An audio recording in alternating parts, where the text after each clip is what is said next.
Howdy there, Flat Picker. In today's video, we're going to be checking out the tune Big Sciota. This is one of my personal favorite tunes. It actually kind of comes from my home region of the world.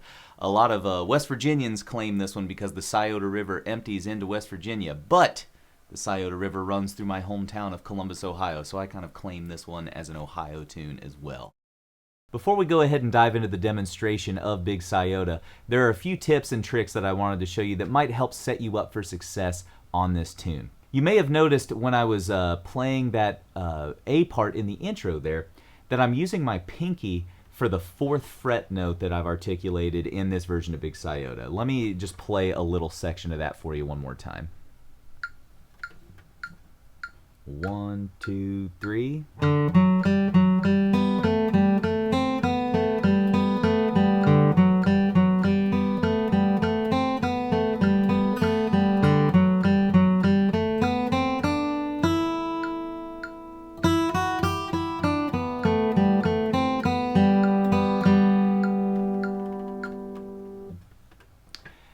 Now I know that may be hard for a lot of you out there to pull that off. The 4th finger, we've talked about this before, is traditionally the weakest one on our left hand, but that's exactly why I play it this way on this tune. And in fact, that's why I wrote the arrangement this way. A lot of people don't really play an F sharp in their version of Big Sciota.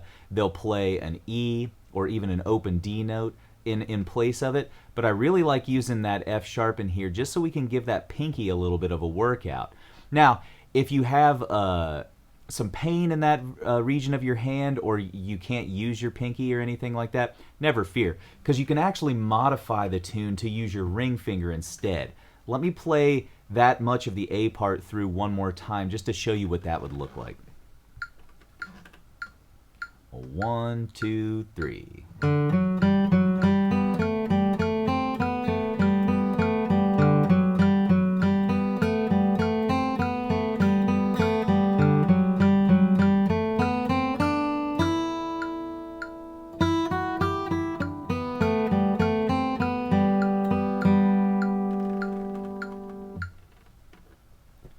So don't feel afraid to kind of modify the tune that way, but just know that if you do it the original way, you're definitely going to give your pinky a good workout on that one. One more thing I should mention, as with all of these flat pick fiddle tunes, we're using alternate picking in the right hand. So on all of the clicks that you're hearing there, or downbeats, the numbered beats, 1, 2, 3, 4, you should be using downstrokes. And then on the off beats, we're using upstrokes. So a nice general rule, but good to remind you about it, right? One more thing that I wanted to point out on the B part is that I'm doing kind of a tricky left hand shift in order to take us out of 3rd position.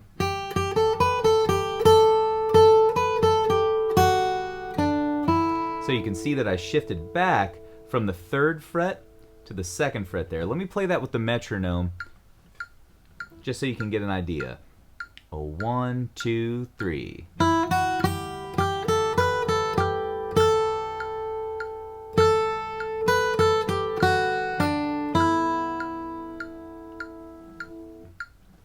So you can see that when I play that those 2 notes at the end of the 2nd ending into the B part, I shift with my index finger there. And that's to get us in position so that my pinky will be able to reach that 7th fret note, which can be kind of a tough one regardless. 2, 3, 4, and 1. So definitely take note of that shift right there. If you don't master that 1st finger shift between the 2nd fret and the 3rd fret, that's going to make this tune a little trickier than it should be for you. So definitely pay attention to that one, okay? Alright, that's enough of that stuff, my friend. Let's go ahead and dive into this tune. We're going to play this tune slow for you once, so I would suggest you sit back and watch the tune once through or twice through just to get an idea for it, and then dive back in and try and play it yourself.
All right, my friend, that's it for the slow version. Let's ratchet the tempo up a bit and see if we can handle it at what would be more of a medium tempo for this tune, something you're likely to encounter at your local jam session.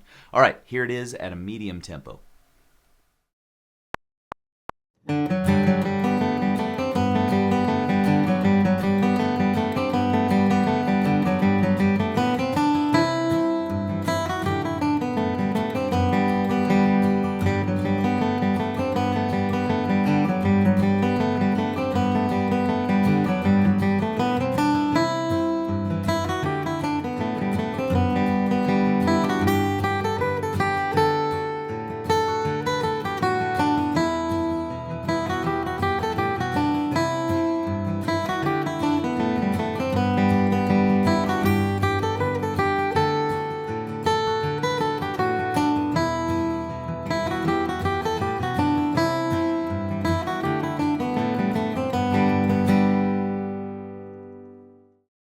All right, my friend, thank you so much for checking this video out. I hope you enjoyed the tune Big Sciota, and we'll see you in the next one.